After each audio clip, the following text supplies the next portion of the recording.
Easy to predict.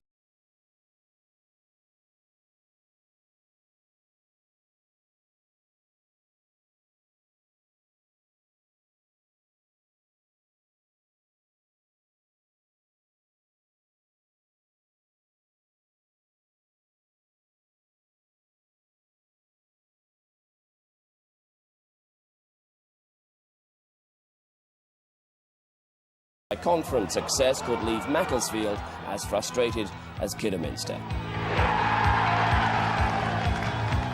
For Gary Lineker, topics from every extreme of the domestic scene. Will also be talking live to the Manchester City boss Brian Horton and rounding up all the midweek action, starting with what went right and what went wrong in this week's FA Cup fourth round replays.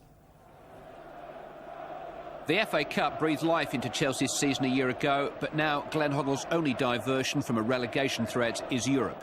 It could have been a different story if one or two close refereeing calls had gone his way. On a night when penalties proved decisive, Chelsea had strong claims turned down. Gavin Peacock robbed of a shooting chance by Tony Whitta's questionable tackle right on the border. But the spot kicks came later, much later. Wise.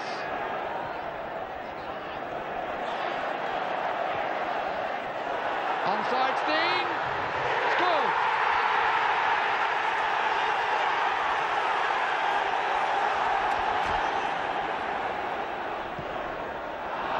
Given away by Spencer. That's a good ball by Whitta to Thatcher. And it's in by Savage. Well, they've well deserved it, Millwall. Really good comeback. The penalty competition decider was quite literally spot on. The two goalkeepers little more than spectators of the first 9 kicks. Alex Ray made it 5 out of 5 for Millwall and put his goalkeeper, Casey Keller, at match point. And John Spencer, of course, now has to score. And he doesn't. And Millwall go through. Through to Queen's Park Rangers in the next round. To the scalp of Arsenal had been added that of Chelsea, a source of boundless celebration. But the dramatic nature of the victory lit the blue touch paper, and the sort of fireworks that a criminal minority had had in mind all night went off. The police reacted quickly to limit the violence, but it's the reaction of the football authorities that will decide how much the unwanted few have spoilt things for the rest. Football holds its breath and crosses its fingers that this was an isolated incident. Another Russian roulette shootout at Molineux, packed to its impressive rafters for the rematch with Sheffield Wednesday, who were denied by a penalty save late in the first match. It wasn't the last of the time. Dennison takes it. Oh, Preston's missed it!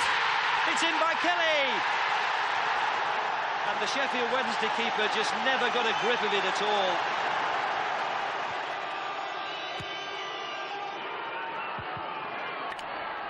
Pulled down by Bart Williams. Hyde shot! Stopped on the line. Bright has it in. It's 1-1. Mark Bright.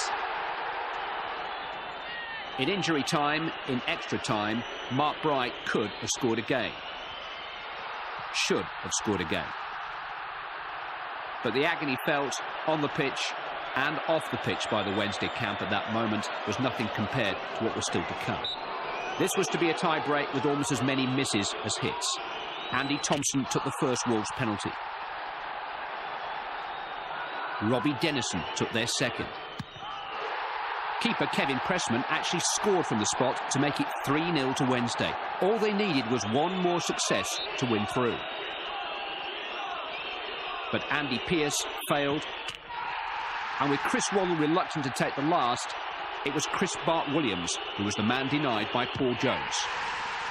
So to sudden death, and Waddle, still tossing and turning from the nightmare of a World Cup semi 5 years ago, was put on the spot again.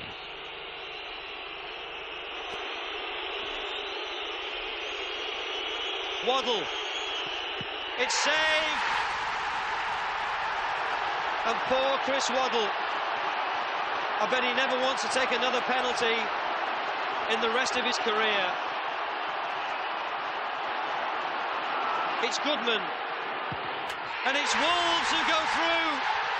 Through to a home tie with Leicester City, through to the relief of their famous manager, through to the disbelief of a wonderful player haunted by two woeful moments.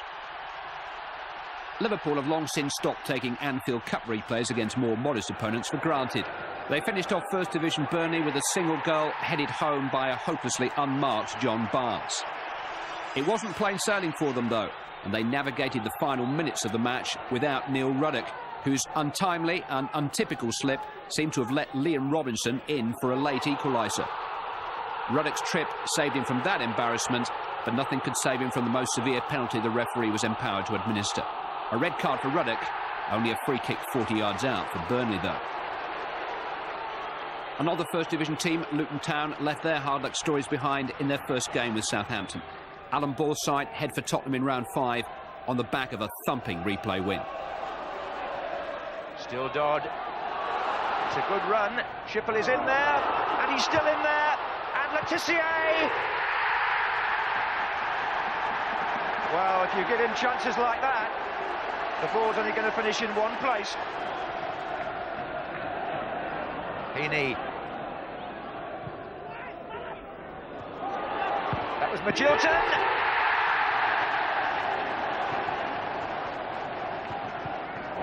Given away by Mitchell Thomas. It's Magilton to Letitia. Shipley comes near post. Appeal for hands. Penalty. Mitchell Thomas is the offender. And Matt Letitia has the chance to make it 3-0. And does. This is Magilton to Letitia. They're getting some good possession in there, Southampton. Here he is again. Now, what's he going to do this time? It's a cunning one, and it's 4. That is Heaney. Letitia again. Oh, and Shipley's there, and Moncau's there. And it's number 5. And this is in by Kenner. Oh, and that's Magilton making it for Hughes. Oh, I'll tell you what, that is some finish. By that has only been on for a few minutes. It's been a long, hard winter for Coventry City, and no sign of a thaw after another replay that went the distance. Norwich City were in front early on, playing some of the trademark football that's deserted them somewhat since the turn of the year. Mark Bowen completing a stylish build-up for Mike Sheeran to open the scoring. It was all squared by half-time, though. Sean Flynn and Peter Undlove getting their heads together to equalise. Extra time was again called upon to pick a winner. When it arrived, Norwich scored twice in 5 minutes to book their trip to Everton in round 5.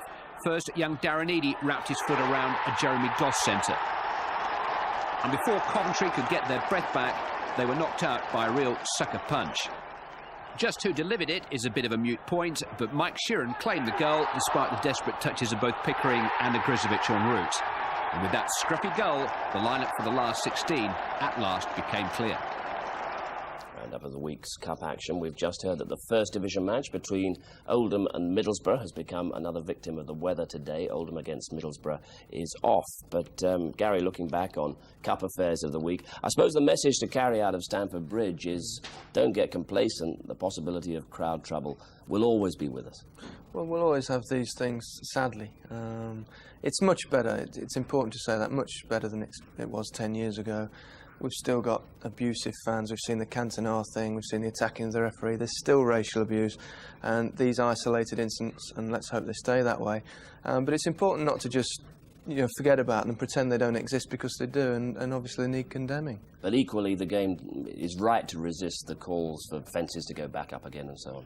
Yeah, you've got to keep things in perspective. I mean, the fencing thing was proved to be fatal, and I said it last week, said again, let's get the crowd to police themselves, neighbourhood watch, call it what you like, to stamp it out. Families are coming back to the game, let's make sure we keep them. Yeah, was superbly handled as well by police and also by the club.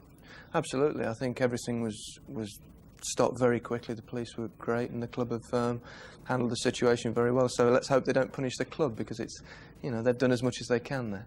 One other aspect worth your view, poor old Chris Waddle has to confront some old demons again after that penalty miss, doesn't he? Yeah, when he was walking up to it, I was watching, and you know that it's got to be going through his mind, the previous one, and obviously that was far more important, but it would have just brought back so many memories for him. You had to feel for him a bit there. Yeah. But he's a big boy now, he'll get over it. Talking of big boys, potentially making a return to action is Peter Shilton. After his managerial stint at Plymouth came to a halt, somewhat acrimoniously, he's in training to provide cover for Hans Sagers at Wimbledon, in particular for next Sunday's fifth-round FA Cup tie at Liverpool. Signed by Joe Kinnear for a week, because reserve keeper Neil Sullivan is suspended. 45 years old, Shilton may well be starting a whole new career. I still feel I've got something to offer. I think goalkeeping is not just about your actual ability. I mean, it's about experience, it's about talking, you know, it's about your mental attitude, and I feel I've still got a bit to offer.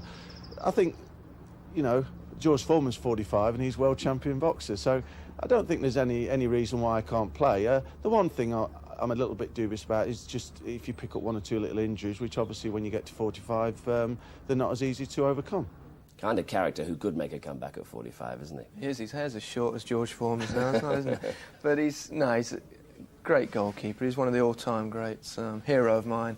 When I was a kid, ended up rooming with him with England, which was great. And it's good to see him back in the thing. Who knows, he might come and play in the cup final now, inshallah. I mean, long-term, being a goalkeeper, there could be a future for him over the next 5 years as a sort of permanent standby around the country, week here, week there. With the 20 years knowing him, he looks in great shape. Who knows what's going to happen, but it's good to see him involved in the game. You know, he must have something to offer the game, especially probably in a goalkeeping coach capacity. I mean, nobody knows the job better than him. Yeah, needs a bit of luck. We also hear this week that Stuart Pearce is considering a move from Nottingham Forest to Japan. 2-year deal worth in excess of £1 million is on offer. Here's what Forest manager Frank Clark thinks of the situation.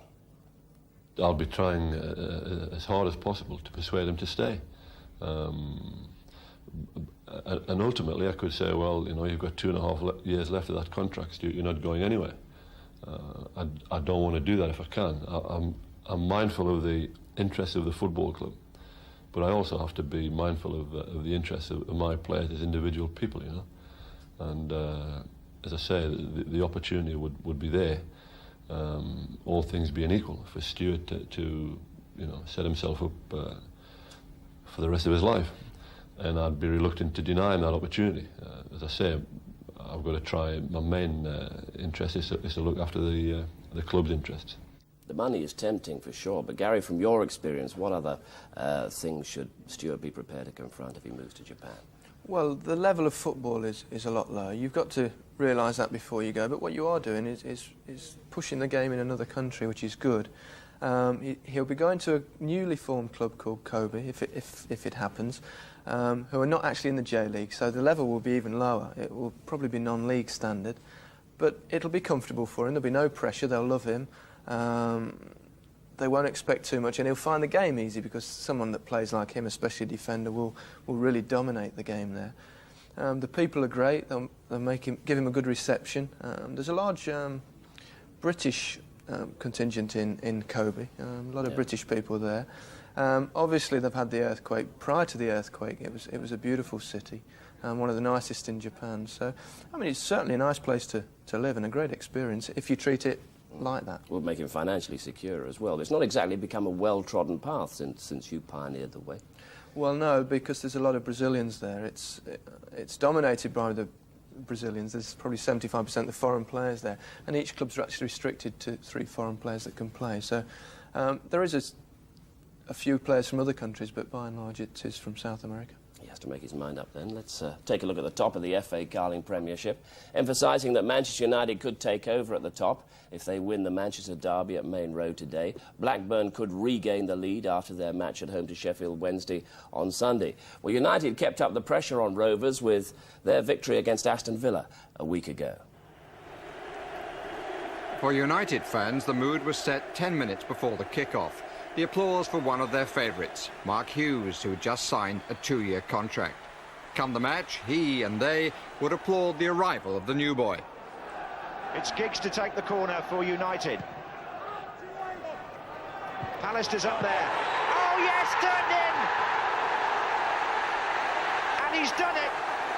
Andy Cole, and the crowd welcomes the first successful strike by the £7 million man. A strike which left Blackburn just 2 points clear when they arrived next day at Tottenham for what proved to be the Nick Barmby show. First, as accurate provider for the excellent run of Jurgen Klinsmann. The shot through the legs of Bobby Mims, the former Spurs goalkeeper, bringing the Germans' 13th goal in the league in the 18th minute. Poor Mims could do nothing about the second. Darren Anderton's shot clipping the shin of Colin Hendry and going into the other corner. But the lead, just short of the half hour, was no more than Spurs deserved for some exhilarating football.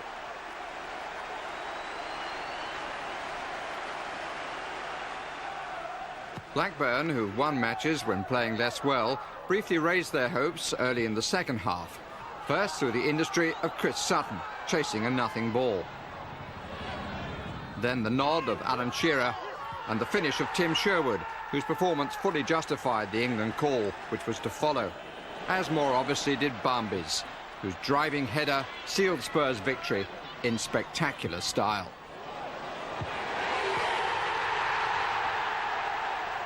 So, if United win the Manchester derby against a team who haven't won in 9, they'll go back to the top. But as Southampton found in a match of curious goals, City can be hard to shake off, even after Tony Coton's 24th minute gift gave them the opening goal. No, Simon Charlton's cross hadn't curled out. The equaliser arrived 6 minutes later. Head on, head up. The scorer, Alan Kernahan. On the hour, Matthew Le Tissier entered the score sheet, firing acutely through Nicky Summerby and the substitute goalkeeper, Dibble. But as two defenders followed Bigre's cross to Rossler, they left Gary Flitcroft unmarked, and City saved themselves 2 minutes from time. Bottom of the table with desperate problems now facing Ipswich and Leicester. Above them, only 5 points cover the next 10 sides. So for Manchester City, this afternoon's derby game with United is as important as any. But this is Main Road, still soaking up the rain, and the pitch there has already survived one inspection. That was at midday, and now I understand another inspection is scheduled for 1:15, but conditions getting worse all the time. Ground staff working hard, but a lot of moisture and a lot of standing water down the middle of the pitch and in the goal mouths especially. If the game does go ahead, the conditions are going to be very testing, to say the least. Well, the City boss, Brian Horton, is talking now with John Modson. Well, Brian, what do you make of the conditions? They look nice at the moment, John. I think it adds for exciting football when the surface is a little bit like that. I just hope it doesn't get any worse, because a couple of weeks ago it was a little bit similar to that when we played Leicester. And as it went on, it became a total farce. You know, we ended up losing the game to a stupid goal where the ball just wouldn't run out of play, stopped in the water. So I hope it doesn't get farcical. That's my only concern. Well, referee Philip Don's going to look again at 1:15, but let's assume the game's on for a moment anyway. You described that defeat at Old Trafford earlier in the season as the worst time of your career. I think it is. To lose that badly in a local derby that means so much to people was an horrific result for us. And I think we owe something to our supporters, to ourselves today, to try and put that right. Because even before your time, I mean, it's 6 years since City beat United in the league, 1989, but it was 5-1 here. And funnily enough, it was a season when Alex Ferguson was said to be under pressure before he won a trophy. Alex said to me right after the game, and I mean, that they just beaten us 5-0, it's easy to say, but he said, I had to live with that, and you'll have to live with that for a little while. I mean, they were good words, because he knew how I felt after the game. And it was hard to take. I mean, to lose like that. But you're quite right, that was our last win here, 5-1 over them, so let's hope we can turn the tables today. It's also been described as a derby match in which a draw is not ideal for either team. No, it isn't really, because they're obviously chasing Blackburn again and got close. And we need some wins, John. We've had too many draws, and the games here where we should have won over the last few weeks. Villa 2-0 up, drew 2-2. Should have beaten Coventry for me, and Leicester. First half we played very, very well in similar conditions to those. So I hope we play well today. Now, I just want to widen the subject here a moment before we go back to Gary Lineker and Steve Ryder, because this morning there's a story in the Daily Mail that the Premier League, Tier 2, if you like, another Premier League, is possibly going to go ahead in 1996. Another elite coming into football, would you say? Well, We've heard stories about it. I did a sports forum with Mr. Stott from Oldham the other night, and he said that he wasn't aware of that situation, and he certainly wouldn't before it. I hope we don't sort of start going away from the smaller clubs a little bit too much, John. We need them. We've had for over 100 years here 92 league clubs. And where do big clubs get the players from? From some of the smaller clubs. And we need that. I think there's still plenty of room for the small clubs.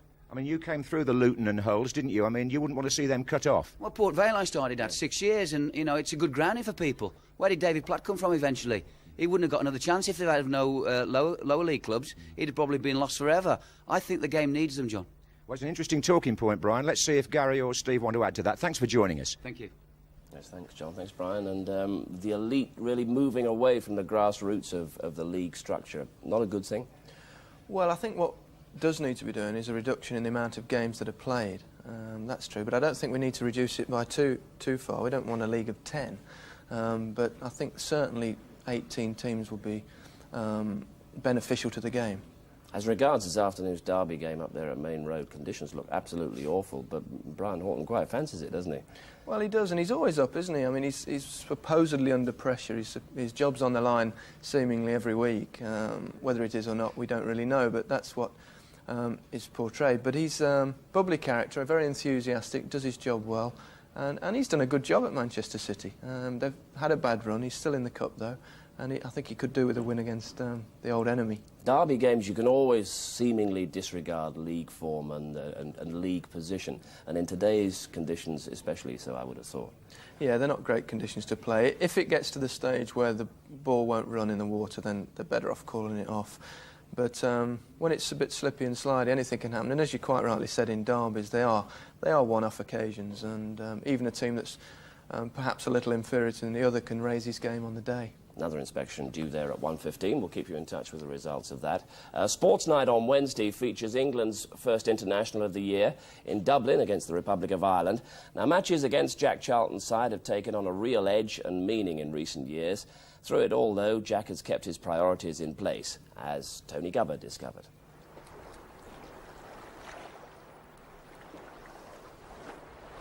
Jack Charlton's life is a balance of passions.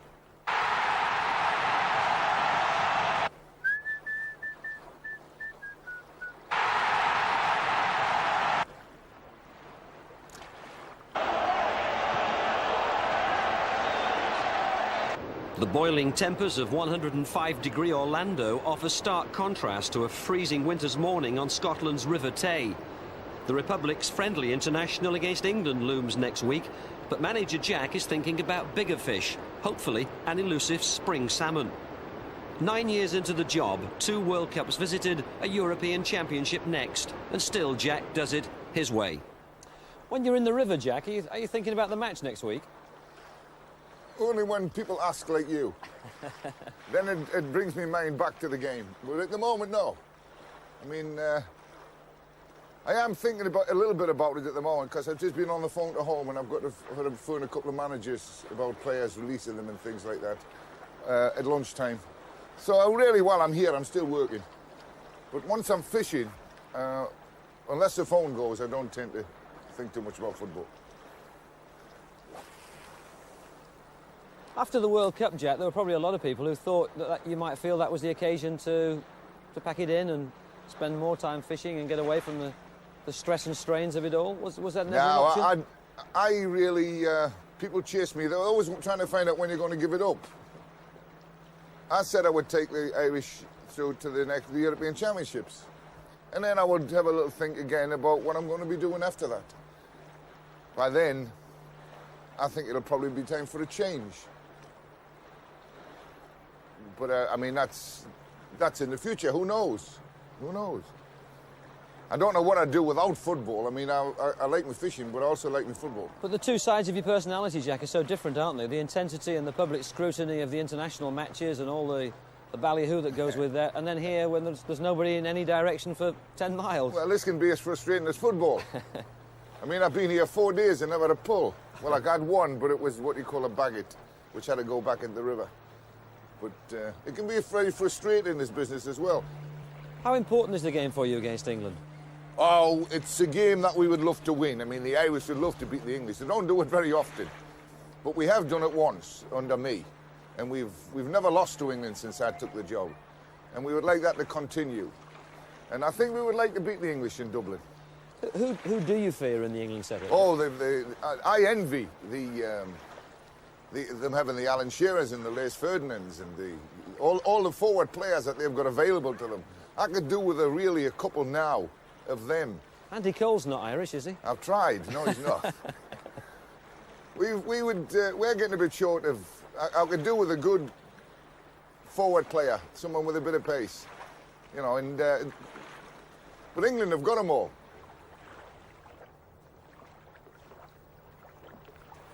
You're looking around, obviously, for something. Oh yeah, we look all the time. I mean, that's what all we do is look. We've got young Jason, who's looking like a good player. We've got Gary Kelly, who's looking like a good player. We've got Phil Babb, who's getting better every time he plays. So we're not too bad. We've found 3 in the last year.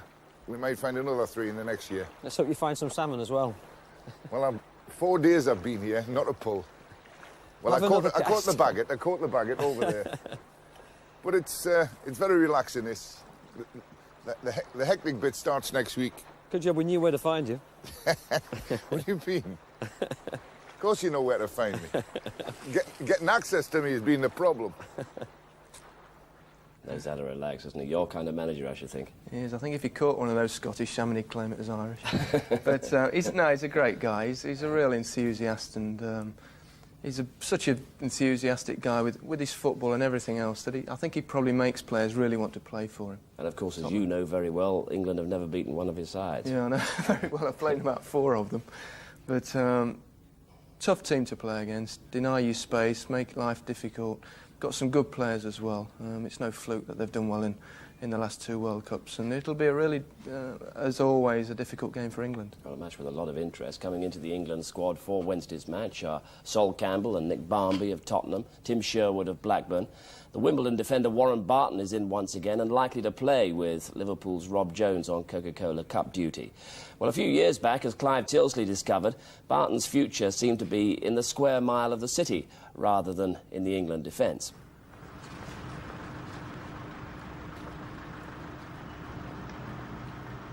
I used to have to get up in the morning about 7 o'clock, get on my little moped then, which was a 50cc, travel to work, do a day's work, get back on the bike, back to the training that we had to do on a Tuesday and a Thursday for non-league clubs, and then play a game. This is the place where I used to work. What did you do here? Was involved with the tax and print centre. It was collecting all the documents, making sure that there was no mistakes, and then giving them back to the clients. Oh, I thought you were going to be a sort of whiz kid accountant one day, no? Maybe if I would have stuck at it, but I had other things in my mind.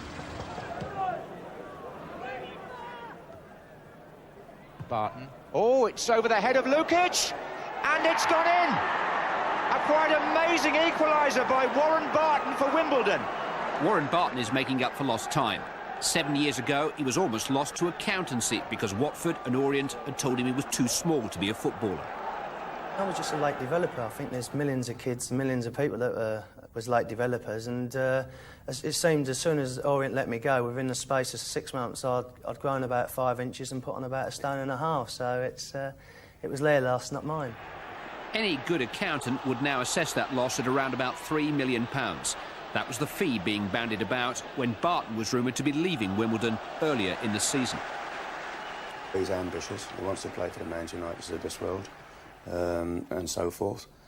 And I think the opportunity will arrive for him one day. I think he will go on to get many caps for England and play for a much bigger club than Wimbledon. And is the fact of life that move will come sooner rather than later? Yeah, I think it's a fact of life. Hopefully, it won't be this year.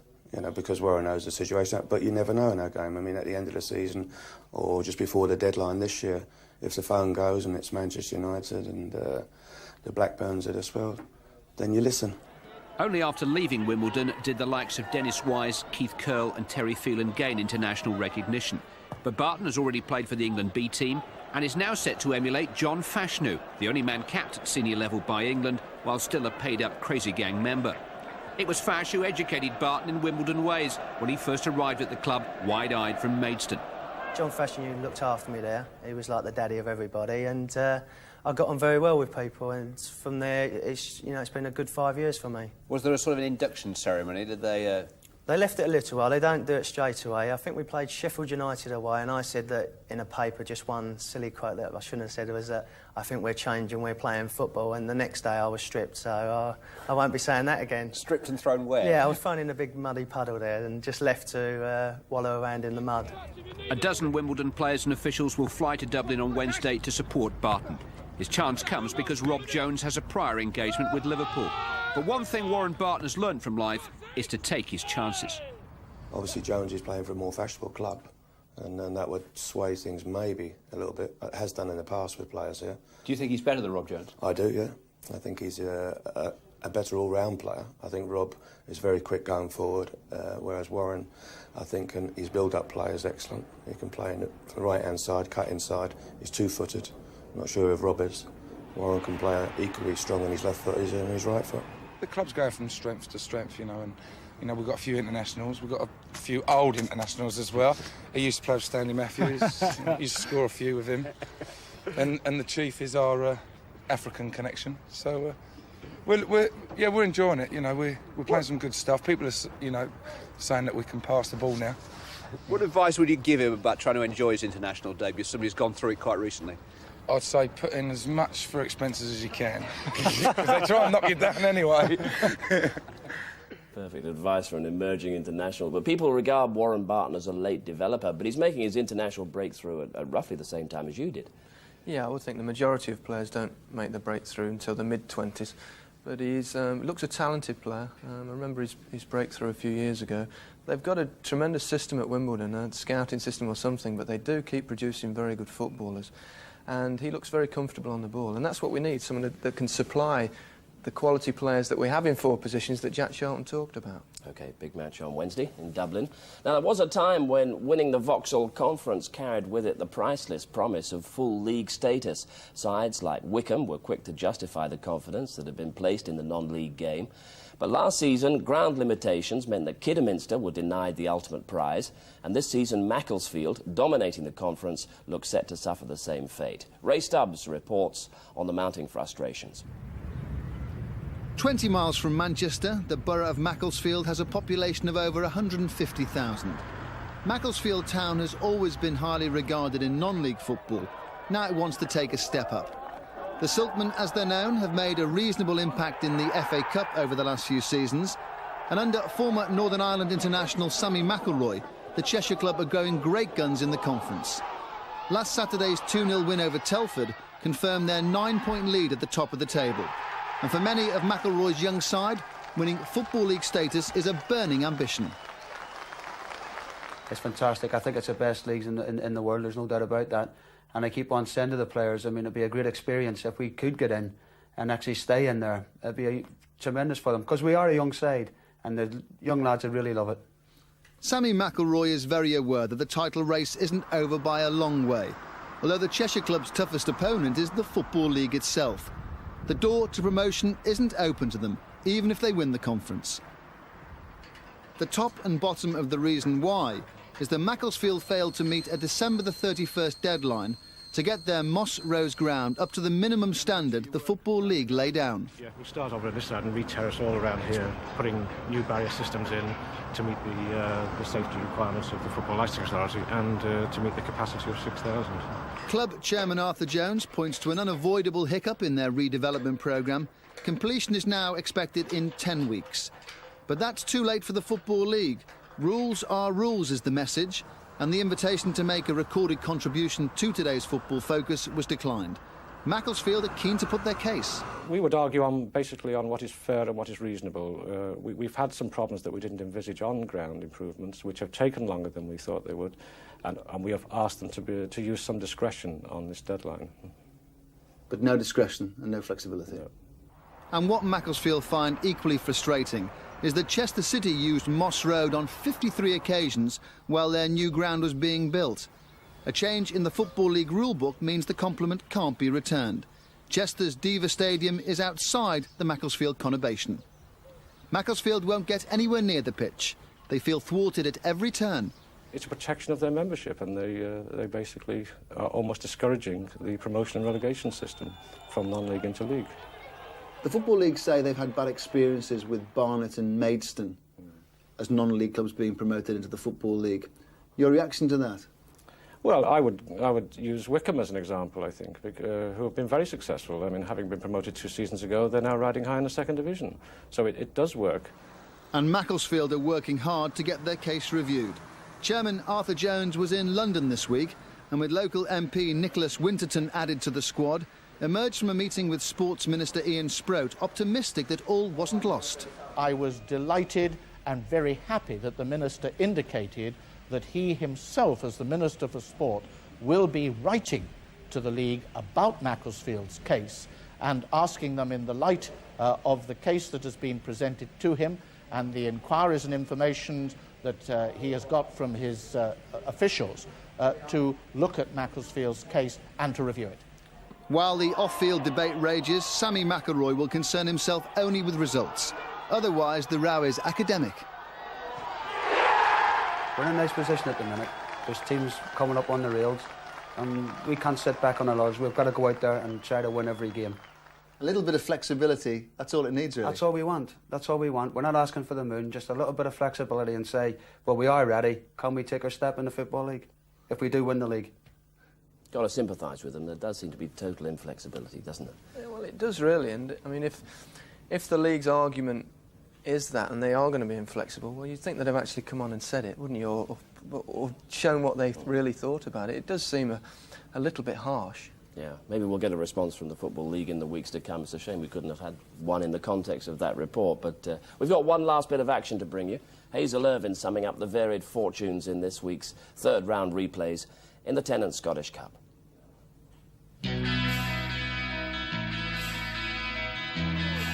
They slipped up once before to Hamilton Accies 8 years ago, but the Cup favourites Rangers made no mistake this time. Trevor Stevens' first goal in a year marks his return to full fitness. Frenchman Basil Boli finishing off the second, and then finishing up with a yellow card for overdoing the celebrations. And Rangers' other close season signing, Great Dane Brian Laudrup, continues to earn votes for the Player of the Year award. Hamilton earned nothing more than a consolation. 3-1 it finished. The floodlights went out last week at Brockville, and in the rearranged game Falkirk's Cup hopes were snuffed out by Motherwell. Striker Alec Burns, only drafted in for the injured Tommy Coyne, has made noises about leaving the club in the past, but the 21-year-old won't be going anywhere after his Cup double.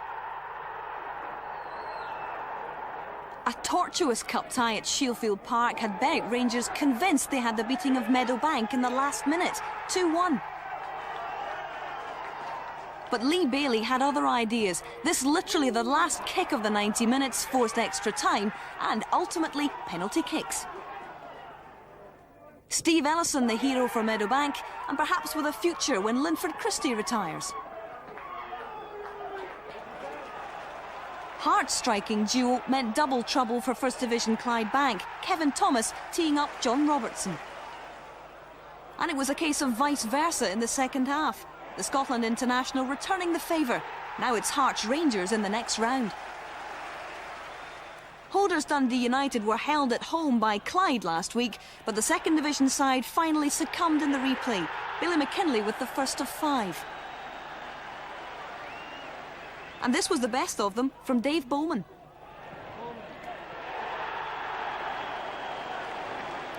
A piece of wizardry from Trinidad's Jaron Nixon reinforced United's superiority and had his boss Ivan Golats convinced the Cup will be heading back to Tannadice.